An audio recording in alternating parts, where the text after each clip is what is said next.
BJP से बगावत करेंगी उमा भारती, 23 को बुलाई समर्थकों की बैठक। भोपाल में होने वाली बैठक में ले सकती हैं बड़ा फैसला। बीजेपी से नाराज चल रही हैं मध्य प्रदेश की पूर्व सीएम उमा भारती।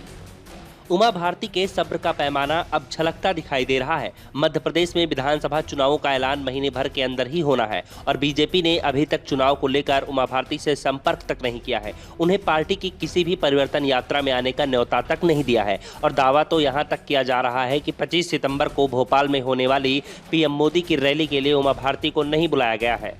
परिवर्तन यात्रा के लिए जो भी बैनर और पोस्टर प्रदेश भर में लगाए गए हैं, उनमें किसी में भी उमा भारती को जगह नहीं मिली है। उनके फोटो गायब दिखाई दे रहे हैं, जिसके बाद से ही उमा के तेवर बेहद तीखे दिखाई दे रहे हैं। उमा के समर्थक भी हैरान हैं।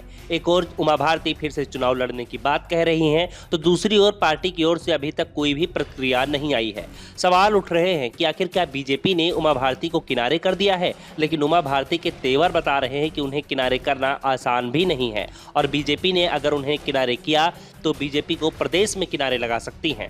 वैसे भी उमा 2 बार बीजेपी से बगावत कर चुकी हैं। 2011 में जब उनकी बीजेपी में वापसी हुई, उसके बाद से ही वो एमपी की राजनीति से दूर रहीं। यूपी से ही वो विधानसभा और लोकसभा का चुनाव लड़ी हैं। लेकिन उमा भारती अब मध्य प्रदेश की राजनीति में सक्रिय होने की तैयारी में हैं। उमा 2003 में करीब साल भर के लिए एमपी की सीएम रह चुकी हैं। प्रदेश के ओबीसी वोटरों पर उनकी जबरदस्त पकड़ भी मानी जाती है और अब वो ओबीसी वर्ग को एकजुट करने की कोशिश में जुटी हुई हैं। साथ ही ये भी संकेत दे रही हैं कि बीजेपी के लिए उन्हें नजरअंदाज करना आसान नहीं है। उमा भारती ने 23 सितंबर को ओबीसी नेताओं की भोपाल में बैठक बुलाई है। दरअसल संसद में पास नारी शक्ति वंदन बिल को लेकर उमा की नाराजगी खुलकर सामने आ गई है। उमा भारती ने बिल के पास होने पर खुशी तो जताई, लेकिन इसमें ओबीसी वर्ग के लिए जगह नहीं होने पर अपनी ही पार्टी को निशाने पर ले लिया। उन्होंने कहा कि बिल में संशोधन की जरूरत है और ये संशोधन करना पड़ेगा, नहीं तो ओबीसी वर्ग बीजेपी से इसका हिसाब मांग लेगा। पहले ही ओबीसी वर्ग बीजेपी को वोट नहीं देता था। पहले से ही ओबीसी वर्ग बीजेपी को वोट नहीं देता था क्योंकि लोग कहते थे यहाँ ओबीसी को सम्मान नहीं मिलता। दूसरी पार्टियों में ओबीसी को सम्मान मिलता था, उन्हें ऊंचे स्थान पर बैठाया जाता था, इसीलिए वो बीजेपी की जगह बीजेपी विरोधियों को वोट देते थे। बाद में ओबीसी का वोट बीजेपी को मिलना शुरू हुआ, लेकिन अब एक बार फिर ओबीसी नाराज है। उमा ने कहा कि संसद में महिला आरक्षण बिल पूर्ण बहुमत से पारित हो गया है। अब पिछड़े वर्गों को स्थान देने के लिए एक और संशोधन का मार्ग निकालना है। इसीलिए भोपाल शहर के और उसके आसपास के पिछड़े वर्ग के प्रमुख नेताओं के साथ विचार विमर्श हुआ।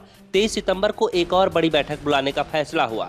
उमा भारती ने कहा कि हमारी पार्टी की सरकार ने इसको जिस भी रूप में पारित किया है वो आज स्वीकार है, किंतु पार्टी की मर्यादा में रहकर लोकतांत्रिक तरीके से जब तक ये विधेयक लागू नहीं होता तब तक ओबीसी आरक्षण के संशोधन के लिए दृढ़ निश्चयी बने रहेंगे।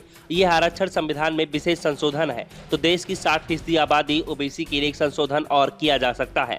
माना जा रहा है कि बीजेपी की फायरब्रांड नेता उमा भारती इस मसले पर पार्टी के लिए आगे मुश्किलें खड़ी कर सकती हैं। पार्टी ने जैसे ही महिलाओं को 33% आरक्षण का बिल लोकसभा में रखा था, वैसे ही उमा भारती ने इसमें ओबीसी महिलाओं के लिए आरक्षण की मांग शुरू कर दी है। इसके लिए वो मीडिया में लगातार मुखर होकर बयान भी दे रही थी। हालांकि अभी तक पार्टी ने उमा भारती के बयानों पर ध्यान नहीं दिया है, लेकिन चुनावी राजनीति के नाम पर उनको लंबे समय तक अनदेखा करना पार्टी के लिए आसान नहीं होगा। Bureau report, the Navdarpan news.